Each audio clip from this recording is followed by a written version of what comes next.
Bonjour et bienvenue. Ils ne sont pas très répandus mais ils sont un vrai casse-tête pour nous, collectionneurs. Depuis quelques années, Mattel produit des packs de 5 ou de 10 véhicules qui ne sont disponibles que par internet et qui ont le malheur pour certains de proposer un véhicule exclusif. Alors c'est le cas par exemple de ce pack de 10 modèles qui n'est distribué que sur Amazon.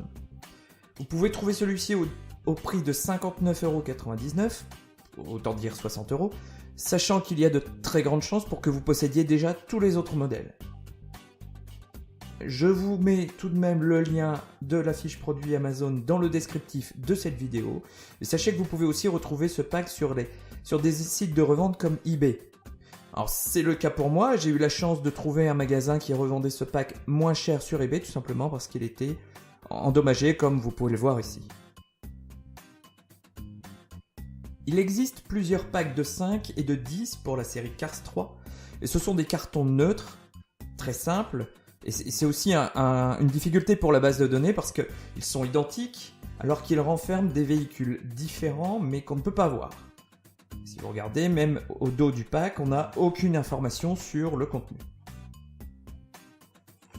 Donc il faut ouvrir ce pack pour voir ce qu'il y a à l'intérieur. Et c'est là qu'on va découvrir notre fameux Harvey Roadcap, le personnage le plus important de ce pack.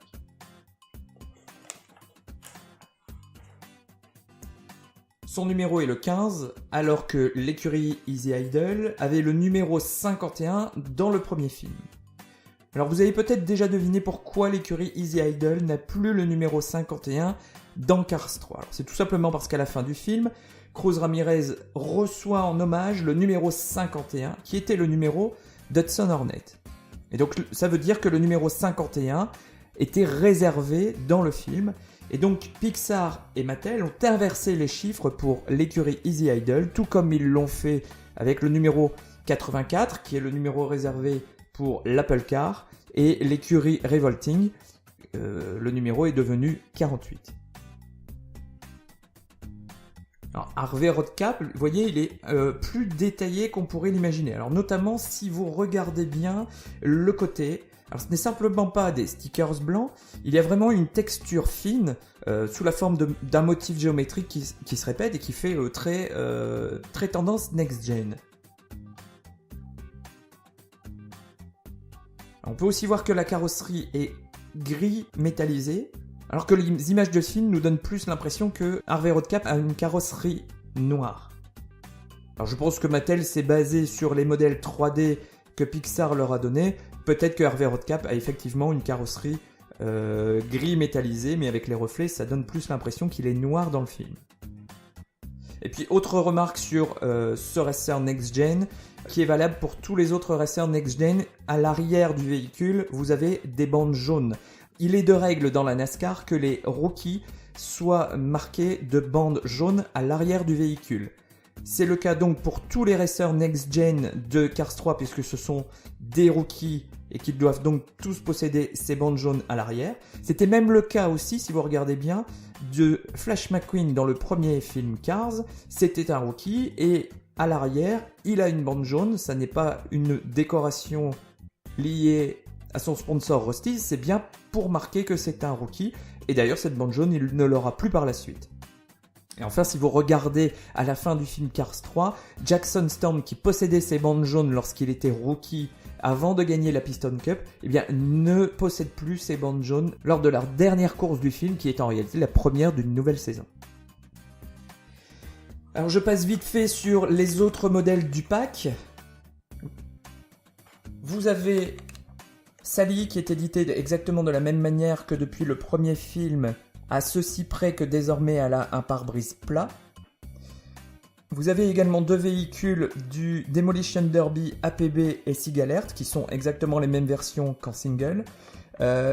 Rust-eze Lightning McQueen qui est la version de Flash McQueen avant son accident et lui aussi disponible en single. Tex Dinoco qui lui n'a pas changé depuis la première version de Cars et les paupières, il a toujours des paupières en relief sur son pare-brise. Luigi et Guido, cette version de Luigi c'est également la même depuis le début, si ce n'est que, en plus d'avoir des paupières en relief, il a désormais un liseré noir autour. Et donc au final, pour compenser un petit peu l'achat de ce pack Vous aurez peut-être la chance de trouver quelques variants, c'est le cas pour moi, à savoir que Dani Suarez, le racer Next Gen de l'écurie Octane Gain, j'avais déjà une première version bleue et celle-ci est plus violette. Dinoco Cruz Ramirez, alors cette version c'est la première qui a été produite, les stickers bleus ne sont pas métallisés alors que dans le film ils le sont. Eh bien ils ont réussi à sortir une version améliorée où les stickers sont bleus métallisés et il se trouve que je n'avais pas encore la toute première version. Ici les stickers sont bleus mais ne sont pas métallisés, alors ça tombe bien, c'est un variant que je n'avais pas. Et pour terminer, cette version de Martin qui n'est pas tout à fait identique à la version produite depuis le premier film Cars, c'est un variant, je l'avais noté sur la base de données en tant que variant, mais je n'avais toujours pas ce modèle qui est pourtant un modèle répandu, et bien maintenant ça y est, j'ai cette variante, je vais pouvoir en poster les photos sur la base de données. Alors si on fait le compte final, nous n'avons pas 10, mais 11 modèles. Et c'est d'ailleurs noté au dos du pack. Contient 11 véhicules. Pourtant, Mattel doit préférer les Contron puisqu'ils en annoncent 10 sur le dessus du carton. Donc même dans ces packs, Mattel considère Luigi et Guido comme un seul modèle. Alors encore un souci de plus pour la base de données puisque je suis obligé d'annoncer une inexactitude. Ce pack de 10 contient 11 voitures. Une seule nouveauté, impossible à trouver autrement, 10 autres rééditions pour la plupart des collectionneurs, alors pour ne pas dire des doubles, voilà ce qui résume tout ce qui nous énerve chez Mattel. Ce pack est un très bon exemple de ce qu'il ne faut pas faire, donc j'espère qu'à l'avenir, Harvey Road Cap sortira en single, comme je n'en ai absolument aucune idée et que j'avais peur que ce modèle qui est déjà assez cher à acquérir deviennent de plus en plus rares et introuvables et hors de prix, j'ai donc préféré ne pas attendre. À vous de choisir et j'espère que l'avenir vous confirmera que vous avez fait le bon choix. Voilà, c'est tout pour aujourd'hui. Merci d'avoir suivi. N'oubliez pas de consulter ma page Facebook et ma base de données pour gérer votre collection et suivre toute l'actualité. À bientôt.